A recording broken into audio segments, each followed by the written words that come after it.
Hello everyone, welcome to PSAR 300 Plus channel. Today we'll be discussing India's relations with Bhutan. It has to be noted here, India and Bhutan over decades have enjoyed very cordial, friendly and progressive relations. But the kebab mein haddi here is China. China is a very hostile nation to our country. Its hostilities are not new but has been decades old. Whether you talk about 1962, where we had a war with China in the form of Indo-Sino War. Then during the COVID time, Chinese land aggression was seen in the north and northeastern boundary of our country, Galwan and Doklam. And Chinese hostilities are also seen during the Operation Sindoor, where China has supplied and sided with Pakistan. And the new hostility or new event that mark its hostile nature towards us is Joint Declaration document of Shanghai Cooperation Organization, where Mr. Rajnath Singh, the Defense Minister of our country, has refused to sign the joint declaration. Why? Because there is no reference of Pahalgam terror attack. So you can see that these are the various events where Chinese hostility is easily visible for India. That is the reason why I say China is a kebab mein hatti, means any proximity of China, any good relations of China with any of our boundary or neighboring countries like Nepal, Bhutan, Bangladesh, Sri Lanka will impose a security threat to our country. On the basis of this word only, in the year 2024, UPSC have asked a question in PSIR mains optional. So when we are discussing the chapter, when we are discussing the topic, I would be definitely elaborating the meaning of security threat and how we have to perceive it and use it in our answer writing. Okay, so before going into the discussion, let us see the various topics that we are going to see. We'll talk about the latest information, current affairs with respect to India and Bhutan. Then we'll go ahead with Bhutan polity, because comparative politics are there in our syllabus. If not in the mains examination, definitely in that interview, they may ask a question that, can you tell me something about Bhutan polity? Okay, then one should be aware of this particular area too, at least briefly. So we'll talk about Bhutan polity and role of Ministry and PM. The third one here is India's support to Bhutan. Obviously, Bhutan is a small country. India is supporting with regard to training, with regard to skill development, technology transfer, and also funding various economic infrastructure projects. Okay, so we'll talk about all these relations or India's support to Bhutan. Then we'll go ahead with Neighbor First and Act East Asia policy of India is particularly driven in this manner. Then we'll talk about the relations of India and Bhutan in economic sphere, and we'll also talk about a new concept of land custom stations, what it is. So before going into the discussion of all these areas, I would also like to give you some geographical mapping of these nations that are in the discussion. So China is here, right top of us, obviously, but we are protected with the help of what? Himalayan mountains. Okay, not just we are weak with respect to China's military might, it just normally have said. Okay, so this is where the Bhutan lies, my dear students. And right to the left side of Bhutan, we are having what? Sikkim. And to the right side of Bhutan, if you are seeing from my side, it will be right side, that is Arunachal Pradesh. China has five-finger policy in which they claim that Arunachal Pradesh and Sikkim belongs to them. Now just imagine a point here. I will tell you one simple example, you have to respond to that. Okay. Let us suppose you have a hostile friend, not so good friend of yours, or you can say that an enemy of yours is there, which is 200 or 500 kilometers away from you. Would you have any threat from him? No. But the same enemy, if he comes and start residing beside your neighbor or beside your house, then there is a jaan ka khatra, mal ka khatra, mental peace, all that will be in danger or not? Yes. That's why if an enemy friend is very, very far away from us, there won't be much problem to us. But the same person, if he comes very near to our home, then we have the threat to loss of life, loss of property, loss of economic related activities, and also influence on foreign policy.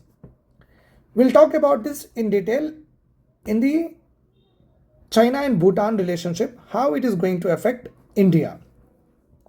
Now, as we all know that China is a very hostile nation to us. If China is making very good inroads with regard to Bhutan political or economic spheres, so definitely they will be having their factories located here, ports will be there, they will be having dams that will be under their control, and obviously slowly they will also have a military bases here. When they get military bases here, now we do not have, the enemy is having everything here. Now slowly the military bases come here. It means they will start aggression here and also here, that will impose a security threat to our country. In a way, I will explain you bit by bit. Okay. Security threat, how do we perceive it? How do we perceive security threat? This is important one. Okay. Let us discuss them. China. The first security threat that we can have is land grabbing at the borders. Okay. So China makes very good relation with Bhutan and have the military bases here. It starts showing aggression to occupy lands in Arunachal Pradesh and Sikkim. So our land grabbing is one of the threat. Not only that, it can support secessionist movements. In Nagaland, you can see that they want greater, including some of the areas of northeastern state, they want to make a Nagalim. So they will fund here the terror organizations like Kaplang, NCF, etc., so and so forth, and create a civil unrest in this particular areas. So civil unrest will be there, promote secessionist movements in our country, promote civil rebellion in our country. Not only that, if China has lot of influence in Bhutan, Bangladesh, Sri Lanka, then whenever, let us suppose a topic has come with regard to Kashmir in the UN, all these countries will support China, and China ultimately supports what? Pakistan.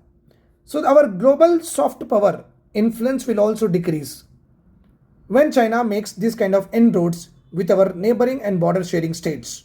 So global soft power reduction threat is there, land grabbing threat is there, secessionist movement threat is there. In Jammu and Kashmir, once upon a time we have Hurriyat, which was funded by Pakistan, of course. So later on, China may also fund such kind of elements. China may also fund such kind of elements in Punjab also to make the Khalistani movement powerful. So threat of global soft power reduction, threat of land grabbing, threat of secessionist movements, threat of civil unrest, threat of political instability, and threat of economy also. Why? Because if China makes very good relation with Sri Lanka, and Sri Lanka and India, in between we have a Gulf of Mannar, and if China requests Sri Lanka that they will have a military base in Gulf of Mannar, the total area will be now regulated and controlled by China. So that again, a economic threat will also be there to our country. So that is what the UPSC have asked in 2024 mains PSC are optional.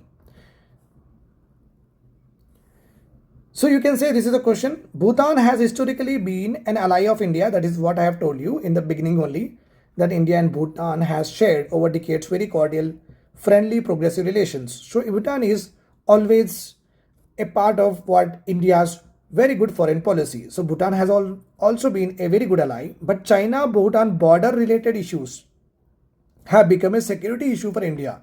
China and Bhutan are also having border issues, and recently they sat together and they are working on a model where China and Bhutan will definitely solve its problem. Here the gimmick is very simple.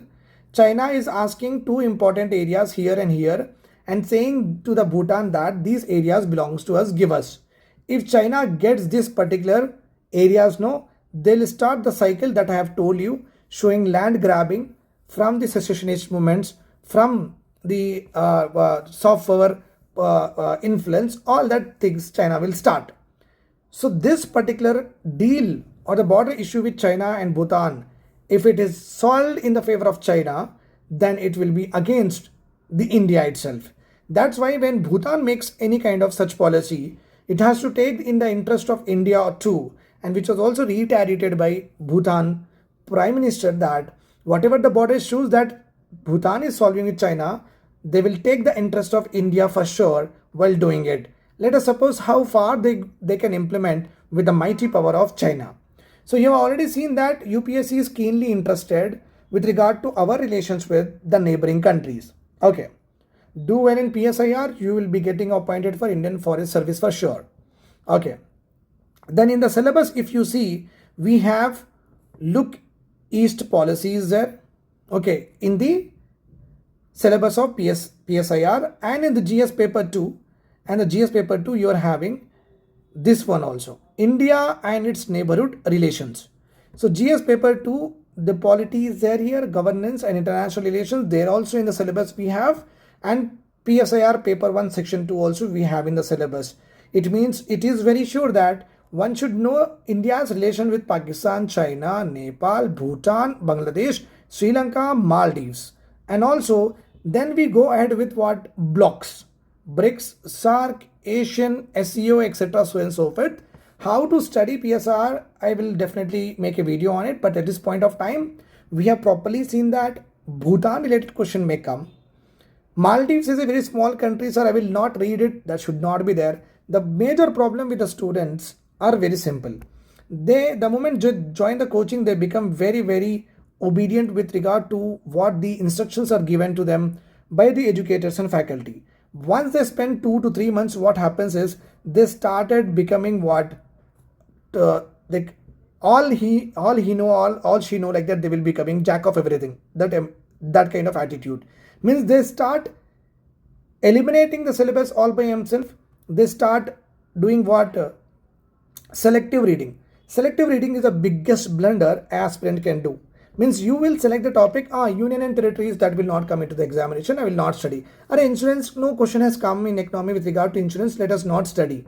Many of the students have also thought that current affairs, as in last 2 years, not much current affairs were asked in UPSC Pele, but in the mains, but in the 2025 parents questions, current affairs have come a lot. So that is the reason it's not about what you have to read. Go with the syllabus, prioritize your topics, that is for sure, but should not be like you should not study this or that. Stop it. Okay, so we have seen India's Bhutan relations. That question come and we have seen the syllabus also. So for PSIR classes, mains test series and mentorship, you can call to this particular number. The executive will connect to me. We'll have a wonderful demo session because PSIR 500 marks, not a small thing. 350 marks here, 800 is a cutoff. Nearly 40 to 45% of the marks are in my hand, and I'll make sure that you score as high as you can in the PSIR, which will definitely impact your overall mains marks. So without the optional, as I've already discussed in my previous shot, no optional, no cutoff you can get through what? Mains.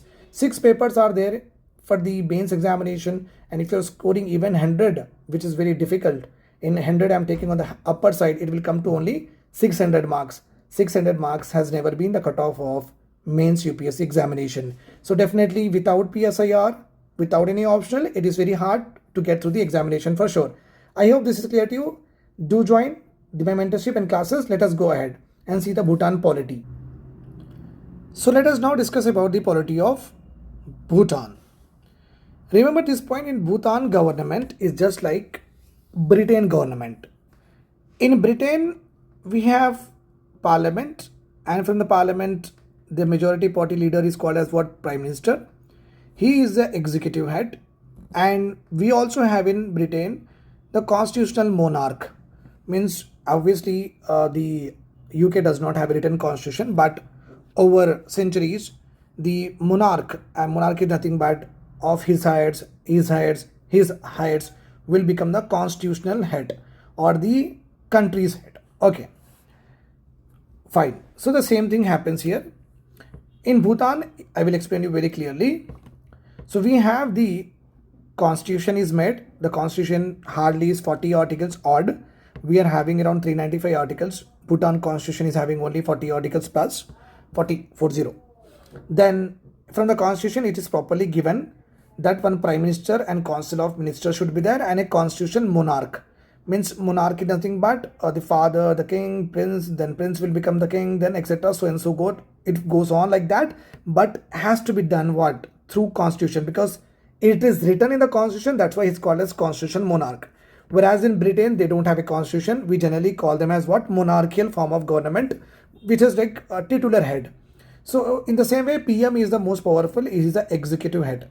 He is the head of the state. Just like in our country, the constitutional monarch, equivalent to constitutional monarch in our country is President Murmuji, whereas PM is Modiji. Modiji actually holds the complete executive power, but you also have the president as the head of the state. I hope this is clear. Okay. Constitutional monarchy nothing but in the constitution only they have given the space to monarchical form of head of the state. Okay. Bhutan is a sovereign kingdom, does not have any kind of influence from any country, does not take orders from Trump or Beijing or whatsoever. A sovereign power belongs to the people of Bhutan. The form of government shall be of a democratic. Elections will be done. And constitutional monarch elections with respect to PM, constitutional monarch with respect to head of the state. Okay, this is I guess clear to you. Now you can see the Council of Regency shall collectively exercise the royal prerogatives, nothing but ordinances you can say, and power vested in Druk Gap law means the Prime Minister shall be composed of a senior member of royal family nominated by the Privy Council, the Prime Minister, Chief Justice of Bhutan, Speaker, Chairperson of National. So all these will be just like how we are having CPM and Cabinet Minister. In the same way, they also have Council of Regency. Okay. That's all about a brief with respect to Bhutan polity. Let us now go ahead. You can see here very clearly India's Bhutan cooperation talks have been held in Delhi. Total of 10 development projects worth 1,113 crores covering key sectors such as healthcare, connectivity, urban infrastructure and livestock will be assisted by India in Bhutan. The government of India has also committed total support package of 10,000 crores for Bhutan's 13th 5-year plan. Okay, economic stimulus program is also given to Bhutan. 750 crores are given under this particular program as a program grant. Okay, then India Bhutan joint group of custom meetings happened, which actually held which they are holding every year only to discuss the issues related to redefining re-engineering of customs. So I was talking in the introduction that land custom stations will be there, means India and Bhutan will have a separate dedicated space where all the loading, unloading, taxation will be done in one place. So this particular land custom stations will be established by India to assist import and export from Bhutan. So we are actually doing a big brother kind of thing to the Bhutan here. So over a period of time, we generally goes for a meeting every year to redefine and re-engineering of the custom duties.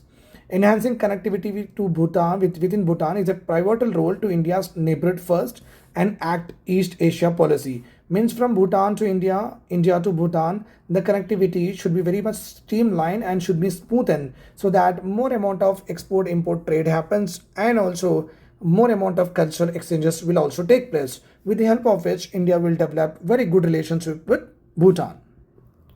Here you can see a wonderful picture where we can see line of actual control. This is of line of actual control. Okay, this is of line of actual control. This is all a line of actual control here.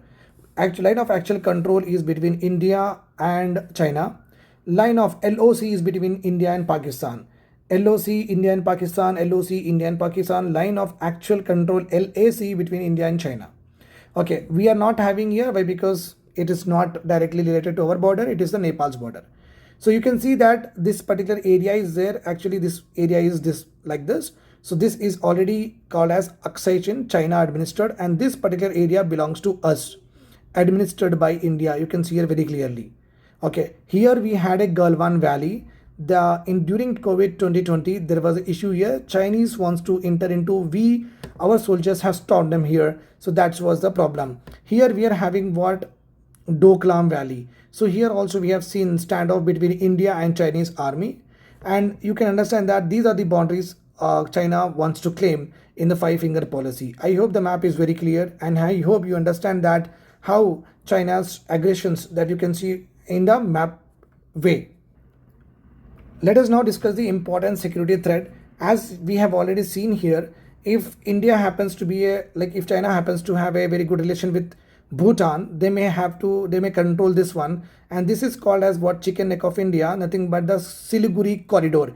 If China somehow makes inroads in this particular place, then we will cut off during war, of any kind of aggression happen with China, they will cut off this and they will enter here also, and complete North India, North and Northeast India will be gone from our hand. So that is one of the major security threat if China and Bhutan does not do the border issues, and especially the border issues the Bhutan does not do by taking the interest of India, will be in the big trouble.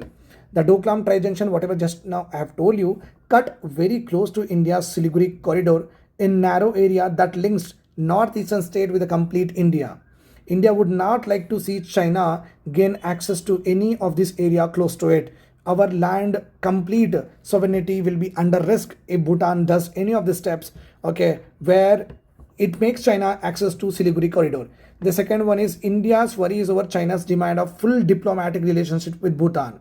Bhutan and China may go with full-fledged diplomatic political relationship which are intimate. We don't want. And China is also thinking to open an embassy in Thimphu, with the help of which China can easily track India's foreign affairs, India's secret information that they can easily extract. Given India's challenges with Chinese projects and funding in other neighboring countries, including Bangladesh, Nepal, Sri Lanka, and Maldives, any Chinese presence in a very small country like Bhutan would be problematic for our country. Okay, so here you can see what they are actually doing. China and Bhutan has held 25th round of boundary talks in Beijing and signed a cooperation agreement on responsibilities and functions of joint declaration team on the delimitation and demarcation of Bhutan-China boundary. This advanced their three-step roadmap initiated in 2021.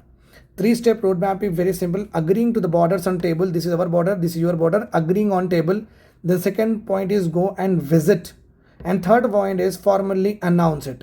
Formally announce, yes, this is the border. So China is having border issues with not only India, but also have with Bhutan, also have with Nepal. The only thing that they don't have issues with for Pakistan, because whenever they ask Pakistan anything, उनके वो झोली में डाल ही देंगे, ठीक है? Right. China is consistently increasing its presence in the region of South Asia, can be described as string of pearls. So from Nepal to Bhutan to Bangladesh to Sri Lanka to Maldives and Pakistan, China is actually making a string of pearls. In response to that, India is making China necklace of diamonds.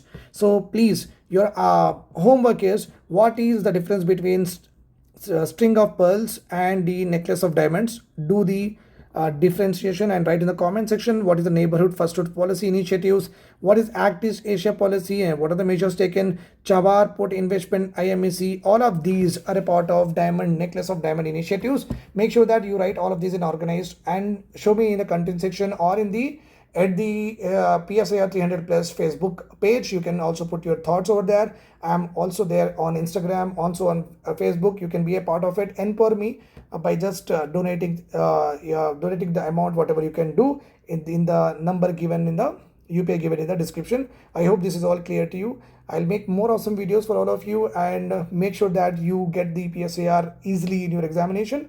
Do join the mains classes, mentorship, and mains test series. I am guaranteeing you that I will hold your hand so good that you will definitely crack the examination of PSAR optional, with the help of which you can easily get through the mains cutoff. This is all clear to you. Take care, stay focused. Say namaste to all of your parents too. Bye bye.